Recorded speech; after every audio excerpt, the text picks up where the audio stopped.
Welcome to lesson number 6 in the Perfect People Training series. My name is Victor Midgley, and the title of this topic in this discussion is What You Should Know About Listening.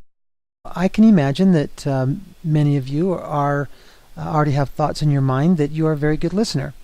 And I do get this from many of the people that I work with. They believe that they are very good listeners. And what I find when I coach and when I monitor and train a lot of customer service and sales representatives is that they are really lacking in that skill of listening.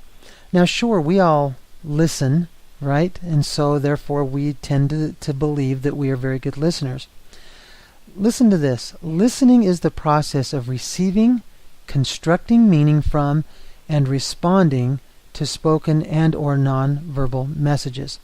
Now, as simple as that sounds, what I find in my profession is that many individuals lack in the listening skills.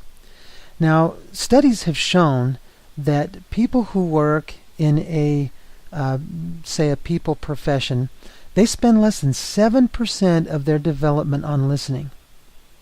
Let me say that again. The studies have shown that people who work in a people profession spend less than 7% of their development on listening. So the cause of this may be that most people think that they're very good listeners. But what I want to share with you in this lesson are some tips, some thoughts, how to improve your listening skills.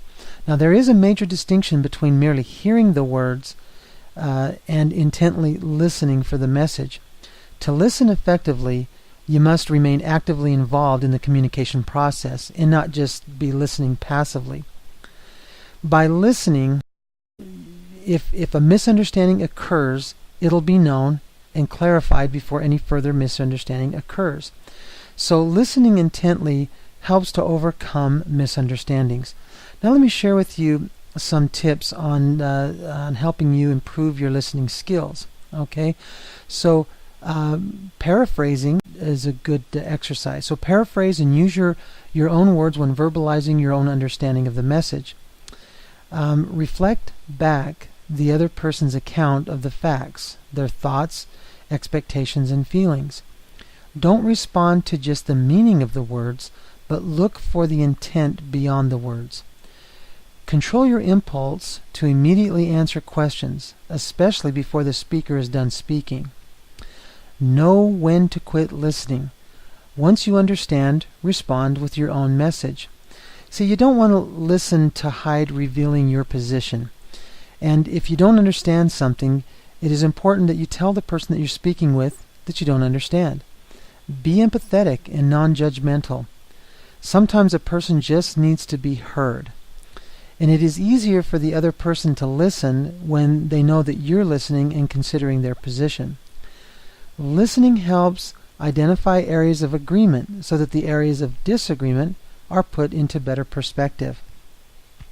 Effective listening helps to bring things into the open where they can be resolved.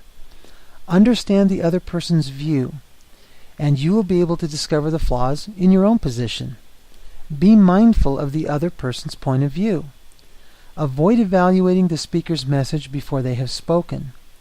Another very important exercise is to indicate verbally and non-verbally what is being said is being received and being understood. Always allow the speaker to finish what they started to say. If the speaker says something that you don't understand, then that is the time to clarify that so that you do not assume that you know what they meant. I need to conclude this lesson, but I want to do it with a very, very important technique and principle in the listening and communication process, and that is probing. If you've never heard the word probing in a communication sense, let me give you the definition as it states it in Webster's dictionary. It states that probing is the skill of asking questions to obtain valuable information. Now, I love the definition of that. Probing is the skill of asking questions to obtain valuable information. Now, there are two types of probing questions. There's open-ended question and close-ended questions.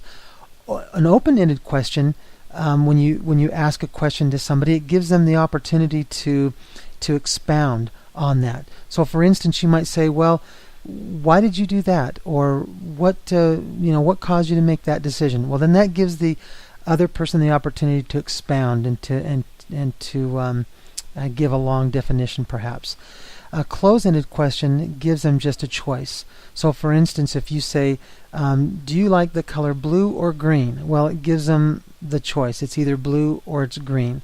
And the reason that probing is so important in the communication process is that it allows you to keep control of the conversation with the questions that you ask. So this has been lesson number 6. Look forward to sharing lesson number 7 with you. This is Victor Midgley. Thank you.